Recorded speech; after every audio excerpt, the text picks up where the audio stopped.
नौकरी से कुछ नहीं होगा, अब तो बिजनेस ही करना है। बिजनेस से ही हमारे सपने पूरे होंगे, क्योंकि नौकरी से तो कुछ नहीं होने वाला। क्या रखा है नौकरी में?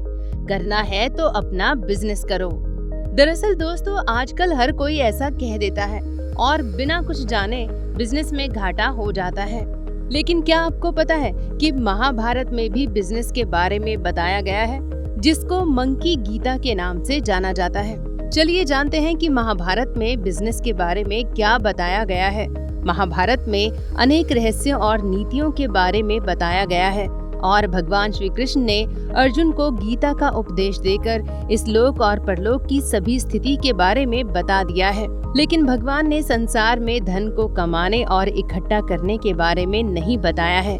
महाभारत के शांति पर्व में महाराज युधिष्ठिर बाणशय्या में पड़े भीष्म से इस विषय में पूछते हैं। ईहमानः समारंभान यदि नासादयेद धनम धन तृष्णा विभूतश्च किम कुर्वन् सुख मा पुण्यात्।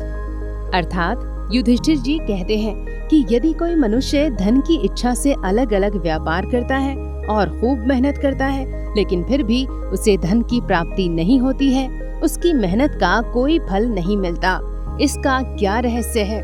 दोस्तों, युधिष्ठिर के पूछने पर भीष्म पितामह ने बताया कि मेहनत करने पर भी धन न मिलने की एक कथा आती है, जिसे मंकी गीता के नाम से जाना जाता है। इसमें महर्षि मंकी धन कमाने के लिए खूब मेहनत करते हैं, लेकिन उनके सारे किए कराए पर पानी फिर जाता है। दरअसल महर्षि मंकी पैसा कमाने के बहुत सारे उपाय करने और उनमें फेल हो जाने के बाद फिर एक बार मेहनत करके 2 बछड़े खरीदते हैं और उन दोनों को जोड़कर खेत में जोतने के लिए निकल पड़ते हैं। लेकिन बीच में ही एक ऊंट ने उन दोनों बछड़ों को अपनी ऊंची गर्दन में फंसाकर दूर फेंक दिया और दौड़ दौड़ कर उनका पीछा करके उन्हें भगाने लगा। तभी महर्षि मंकी को ज्ञान हुआ और उन्होंने धन के विषय में उपदेश दिया, जिसे मंकी गीता के नाम से जाना जाता है।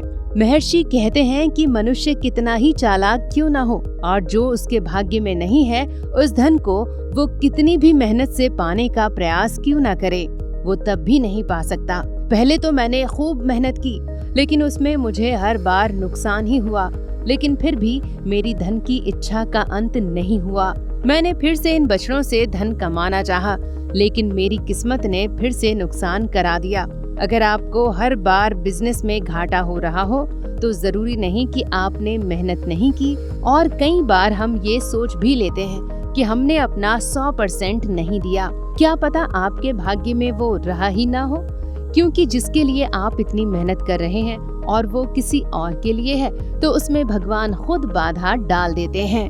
तो दोस्तों, हमेशा अपनी गलती मानने से कुछ नहीं होगा। अपने सपनों को पूरा करने के लिए दिल से भरपूर मेहनत करो, लेकिन अगर फिर भी उसमें हर बार बाधा आती है, तो ये समझना भी समझदारी है कि जिसके लिए आप परेशान हैं, वो आपका है ही नहीं।